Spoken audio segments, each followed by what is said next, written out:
I'm sorry. Yeah, so thank you so much for your amazing speech as always. So next to go would be the ex-finance secretary, Narayan sir. So the floor would be yours. And before that, I also would be happy if you could also talk about how the IAS works right now. Are reforms needed, or or or there are no need for any reforms, or also to talk about the institutions in India. For example, Ash Mogul wrote this book, Why Nations Fail, where he talks about what differentiate successful countries and countries do not grow as faster as other countries are the institutions, inclusive institutions. So it'll be great if you can touch upon these aspects. Thank you. Thanks. Thanks very much, Tanviram. Thank you for giving me the opportunity, and thank you, Minister, for the opening remarks. And really, you have been able to assemble a very, very eminent panel. So, on taking up the chapter, my background is entirely with public administration in India. So, I'll focus what my comments on that rather than expanding to other countries. I think it's very important to understand when we look at public administration in India.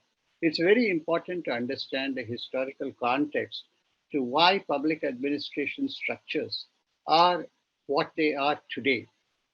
I think you have to go back in India because it's a long 2000-year-old history. And you have to go back over 1,000 years to understand that basically public administration evolved over collection of revenues from land by the rulers. The rulers required revenues, and there were only two sources of revenue. One is the land revenue. The other is any taxes they levied on merchants, because India was a huge trading nation in the past. So all the administrative system evolved around creating a system for making sure that the measurement of the amount that each person had to pay to the state was well calculated, was extracted, and was paid without undue harassment. In fact, equity was very, very important. It goes back to really Kautilya's Arthashastra to make sure that equity was important, to make sure that the amount collected did not impoverish the person, but enabled him to left him with enough assets to create the next growth path for himself. Uh, this was very true of the Cholas here. This was very true of the Mughals in the northern part of the country. And when the British came in, they more or less adopted the system because there the colonial requirement was extractive. It was to extract as much revenues from the colony as possible. And this extraction again started off with extraction of revenue from land, from taxes on land, from taxes on produce, from taxes on trade, taxes on merchandise, etc. Very interestingly, in Tamil Nadu, 100 years back, when the HR and the Hindu Religious Cultural Endowments Act was passed 100 years ago, it was the administration of this act was left with the revenue department. So they looked on this as a source of revenue rather initially at the initial stages. Now, therefore, the entire structure, therefore, was in not, I mean, it's a feudal is a wrong word, but in a way, it's a top-down structure of extraction of revenue from below. And the system worked perfectly because there were checks and balances to ensure that the collection happened smoothly and effortlessly. The other aspects of administration that we look at today in terms of provision of, let's say, law and order, of security, of justice, of even infrastructure development took a more or less a secondary role and happened at different periods of time through different methodologies. For example, the Cholas built a lot of temples, I mean, thousands and thousands of temples, which is a way of infrastructure, public works, as well as giving back to the people what they had taken from them. Post independence, the perhaps a big mistake that was made was that to continue this administrative system into a development oriented regime. I mean, I would like to emphasize that the administrative structures and institutions were not intended for development. They were intended for strictly rule of law administration, strictly for revenue collection, and strictly for other policing and other minor activities. But to convert it into a growth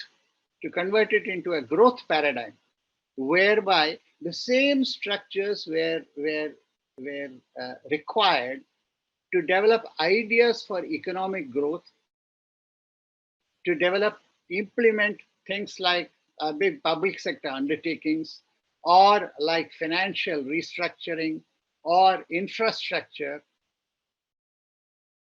It is a paradox in itself that the departments which are dealing with land revenue are also in parallel. There are departments which are dealing with industrial development on very same and similar structures. And the processes which were institutionalized at the time of the British were processes that were built on actually suspicion.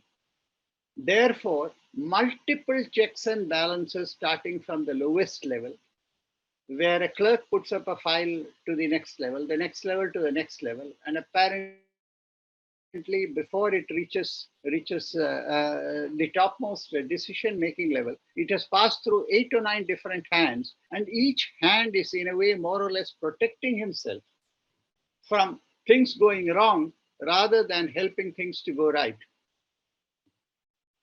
The administrative reforms that have happened in this country post-independence, the 1977 the Reform Commission, as well as the 1999-2000 Commission, have unfortunately not addressed the core of the issue, and that is the process itself is 100 years too old. We cannot run a modern administrative system with these processes and with these kind of hierarchies. Now the process brings in recruitment, the process brings in specialization or lack of specialization, process brings in a particular kind of structures and institutions, and these processes do not reflect the need of the hour. Land revenue is no longer important. It has nothing to do with the revenues of the state.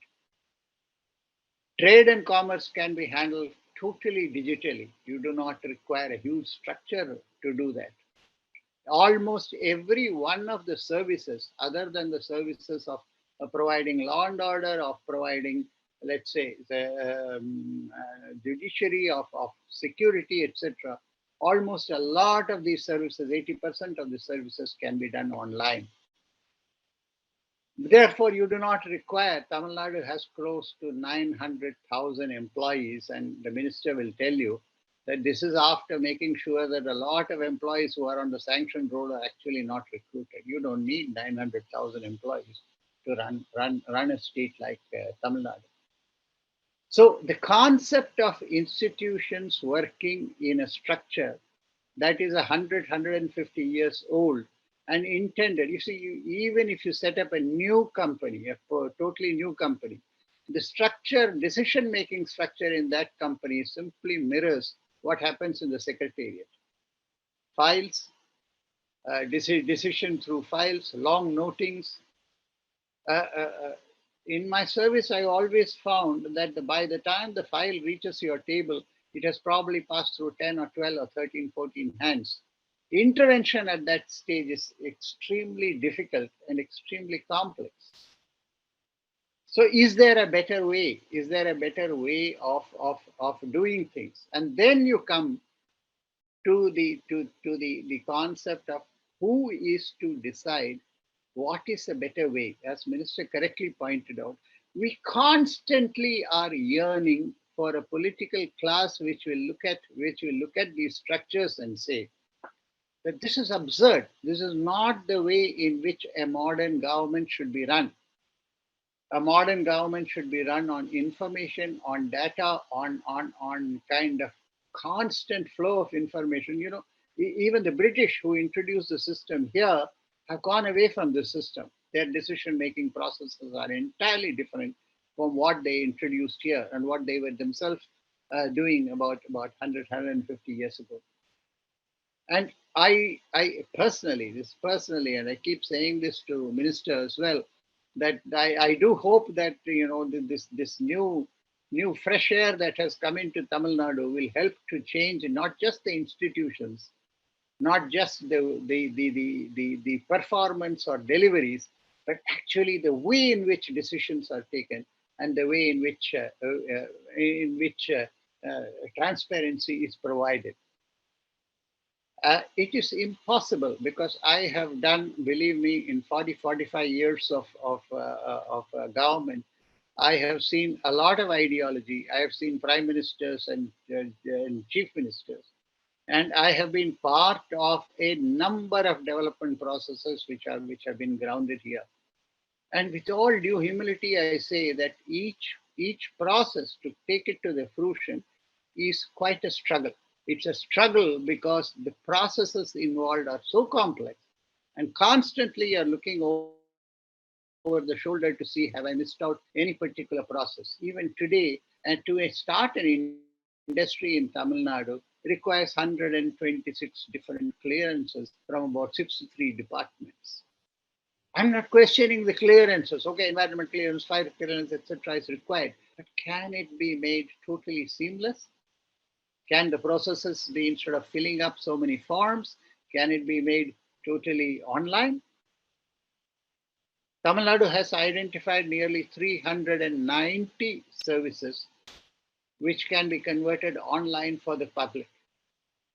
And the process of converting this online so that there is no interface between the department and the client is ongoing. But I'm sorry to say that as of today, only 40 out of 390 are in place.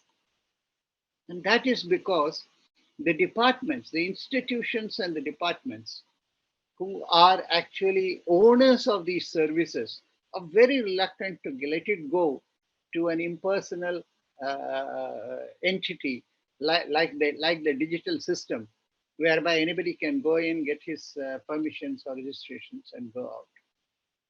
And this requires enormous political will to change. To say, okay, this is it. And I will have, at least by the end of the year, by 8 months' time, I will have these 400 services online. And these departments, okay, I don't want to get rid of anybody, but these departments can do other things. Coming to the IAS, the training for the IAS, it's very important to understand because, okay, the training for the IAS at my time and the training for the IAS now, 50 years later, is very, very different.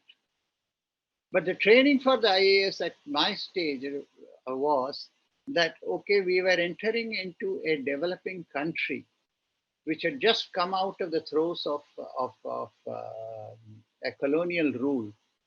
And the focus was entirely on livelihood, making sure that there was enough food production, making sure that there was enough electricity, making sure that there was enough rural access and rural connections and roads, and making sure that there was a flow of credit to the farmers to improve food production. I mean, when I joined service, the total production in the country was 72 million tons. This year, it is going to be 303 million tons with a 3 times population. At 303 million tons today, every family is this year is going to be able to get 1 ton of food grains a year. They can't consume that. We have become surplus. That is 250 kilograms for every head of this 130 crore of people is today available. We have to change. We cannot go on in the same way, because then food gets wasted, it gets badly stored, it gets badly disposed of, the cost structure of the food chain is not good, etc. I think we need to look at that. So, but today the IAS who gets into the system are managing a very different environment, an environment which is politically much more fragmented at the district level than it was before, which is much more polarized at the district level than it was before. So they are in a constant judicial balance between doing the right thing and making sure not doing the wrong thing. And with this often happen on a day-to-day basis, where every decision can be a right decision or can be avoiding a wrong decision. And this kind of a stress definitely does not lead to, I would say, can't focus on strategy and development. So I would submit that there is a great opportunity. In fact, the great opportunity for changing the way in which we work, provided there are three requirements. The requirement is clarity. Where do we want to go? What do we want Tamil Nadu to become 10 years from now? Do we want to become a technologically a superior state? Do you want it to become a manufacturing hub? Most important, what is the kind of livelihood? Because 30, 40%, 35% of the population is below 30 years of age today. 60% of the population is below 40. So what is the future? What is the generational future we are going to offer to them? How can we ensure equity? How is it that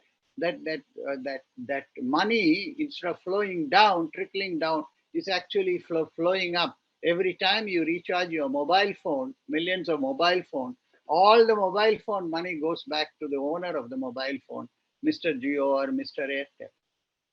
So it's a reverse flow that is happening. A reverse flow which is going from the poor to the rich, rather from the rich to the poor. And therefore, government is having to intervene to balance out through public distribution systems, to balance out through social welfare programs. Rather, can we give him an opportunity to improve himself in his own lifetime? Okay, my generation, people like me, it took 2 generations for me to be able to come here and speak to you.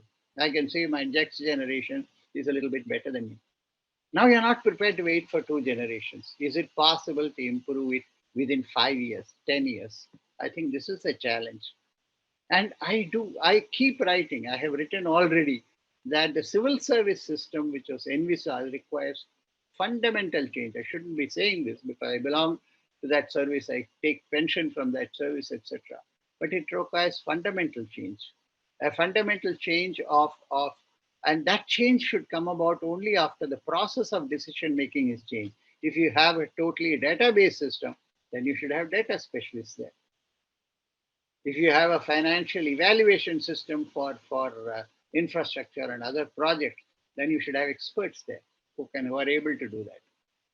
At the same time, there should be people who are able to manage the humdrum of day-to-day management of people. People management is where the IAS is good at. It's good at managing people at the district level, at the sub-district level, etc., where they are able to easily manage competing requirements and competing, I would say, aspirations, and to keep the system functioning in a manner such that the development initiatives can come in. So I do think that there is an enormous opportunity. I do think that things need to change.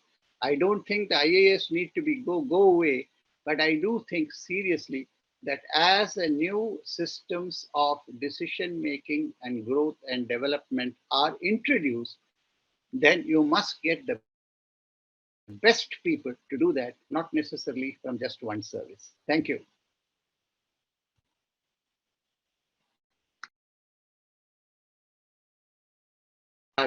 Dudley, unmute, please. Sorry. So thank you so much. Thank you for your very valuable suggestions and opinion.